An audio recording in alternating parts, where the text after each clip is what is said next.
ನಮಸ್ಕಾರ ಸಿಂಹ ರಾಶಿಯ ಬಂಧುಗಳೇ, ನಮ್ಮ ಚಾನೆಲ್ಗೆ ನಿಮಗೆಲ್ಲರಿಗೂ ಆದರದ ಸ್ವಾಗತ. ಸೂರ್ಯನ ಅಧಿಪತ್ಯದ ರಾಜಗಾಂಭೀರ್ಯದ ಸಿಂಹ ರಾಶಿಯವರ ಬದುಕಿನಲ್ಲಿ ಏಪ್ರಿಲ್ 25 ಮತ್ತು 26ರ ಈ 2 ದಿನಗಳು ಅತ್ಯಂತ ಮಹತ್ವದ ತಿರುವುಗಳನ್ನು ತರಲಿವೆ. ಕಳೆದ ಏಪ್ರಿಲ್ 23 ಮತ್ತು 24ರಂದು ಚಂದ್ರನು ಕರ್ಕಾಟಕ ರಾಶಿಯಲ್ಲಿ, ಅಂದರೆ ನಿಮ್ಮ ರಾಶಿಯಿಂದ 12ನೇ ಮನೆಯಲ್ಲಿದ್ದಾಗ ನೀವು ಅನುಭವಿಸಿದ ಮಾನಸಿಕ ಒತ್ತಡ ಅಥವಾ ಖರ್ಚಿನ ಸುರಿಮಳೆ ಈಗ ಕೊನೆಗೊಳ್ಳುವ ಸಮಯ ಬಂದಿದೆ. ಈಗ ಚಂದ್ರನು ನಿಮ್ಮ ಸ್ವಂತ ರಾಶಿಯಾದ ಸಿಂಹ ರಾಶಿಗೆ ಪ್ರವೇಶಿಸುತ್ತಿದ್ದಾನೆ.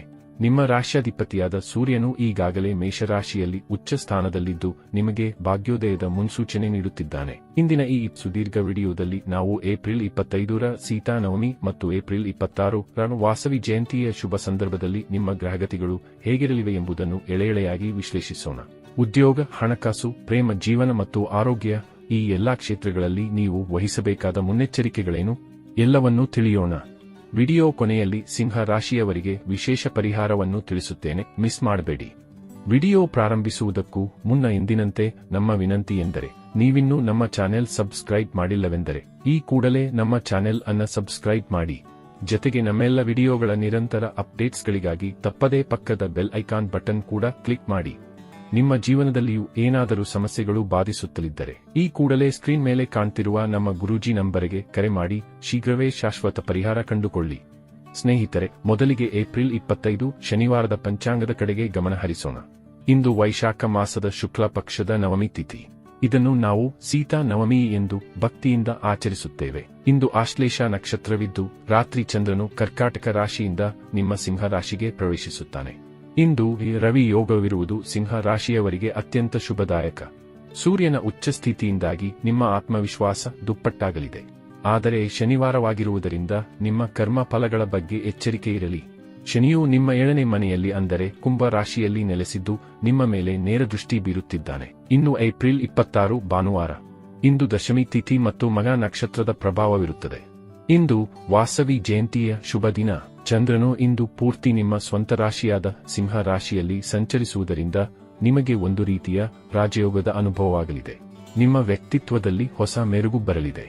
ನಿಮ್ಮ ಮಾತಿನ ಶೈಲಿ ಅಥವಾ ಸಂವಹನ ಕಲೆ ಎಷ್ಟು ಪ್ರಭಾವಶಾಲಿಯಾಗಿರುತ್ತದೆ ಎಂದರೆ ಜನರು ನಿಮ್ಮ ಮಾತಿಗೆ ಮರುಳಾಗುತ್ತಾರೆ.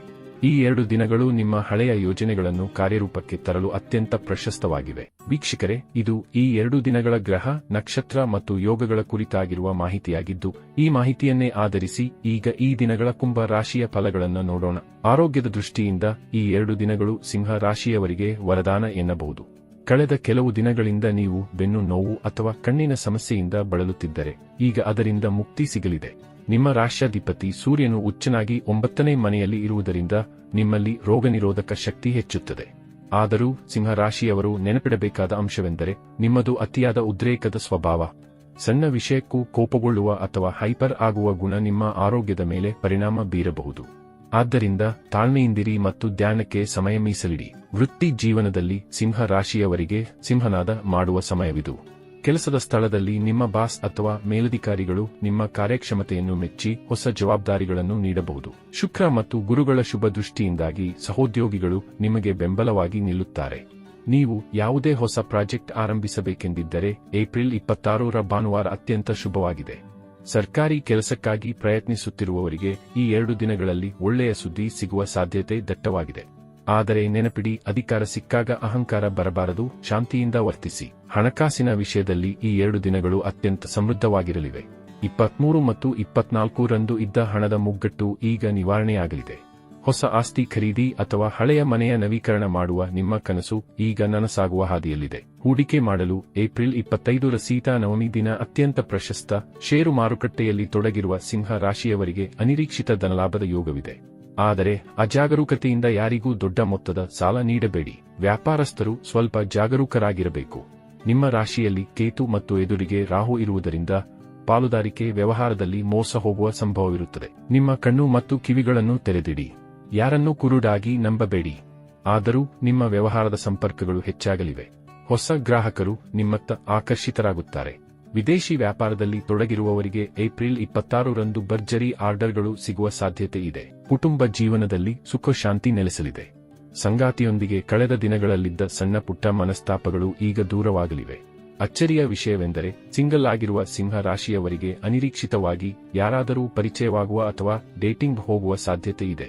ಈ ಹೊಸ ಸಂಬಂಧವು ಭವಿಷ್ಯದಲ್ಲಿ ಮದುವೆಯ ರೂಪ ಪಡೆಯಬಹುದು. ಮನೆಗೆ ಅತಿಥಿಗಳ ಆಗಮನವಾಗಬಹುದು. ಮಕ್ಕಳ ಪ್ರಗತಿಯಿಂದ ಮನಸ್ಸಿಗೆ ಸಂತೋಷವಾಗಲಿದೆ.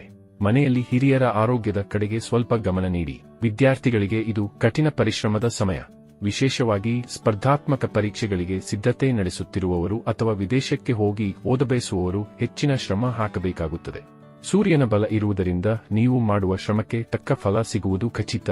ಏಕಾಗ್ರತೆ ಕಳೆದುಕೊಳ್ಳಬೇಡಿ. ಇನ್ನು ಕೊನೆಯದಾಗಿ ಸಿಂಹ ರಾಶಿಯವರು ಈ ದಿನದ ಶುಭ ಫಲಗಳನ್ನು ಹೆಚ್ಚಿಸಿಕೊಳ್ಳಲು ಈ ಕೆಳಗಿನ ಕೆಲಸವನ್ನು ತಪ್ಪದೇ ಮಾಡಿ. ನೀವು ಮನೆಯಿಂದ ಹೊರಡುವಾಗ ಅಥವಾ ದಾರಿಯಲ್ಲಿ ಎಲ್ಲಿಯಾದರೂ ಶ್ವಾನಗಳು ಕಂಡರೆ ಅವುಗಳಿಗೆ ಬಿಸ್ಕೆಟ್ ಅಥವಾ ಆಹಾರವನ್ನು ನೀಡಿ.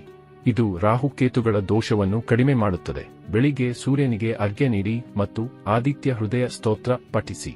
ಹಾಗೆ ಸೀತಾ ನವಮಿಯಂದು ದೇವಸ್ಥಾನಕ್ಕೆ ಭೇಟಿ ನೀಡಿ ಕೆಂಪು ಹೂವುಗಳನ್ನು ಅರ್ಪಿಸಿ. ಸಿಂಹ ರಾಶಿಯವರೇ, ಈ 2 ದಿನಗಳು ನಿಮ್ಮ ಪಾಲಿಗೆ ಅದೃಷ್ಟದ ಬಾಗಿಲುಗಳಾಗಿವೆ. ಧೈರ್ಯದಿಂದ ಮುನ್ನಡೆಯಿರಿ. ಈ ಮಾಹಿತಿ ಇಷ್ಟವಾದಲ್ಲಿ ವಿಡಿಯೋ ಲೈಕ್ ಮಾಡಿ, ಚಾನೆಲ್ ಸಬ್ಸ್ಕ್ರೈಬ್ ಮಾಡಿ. ಜಯ ಮಾತಾ ದಿ.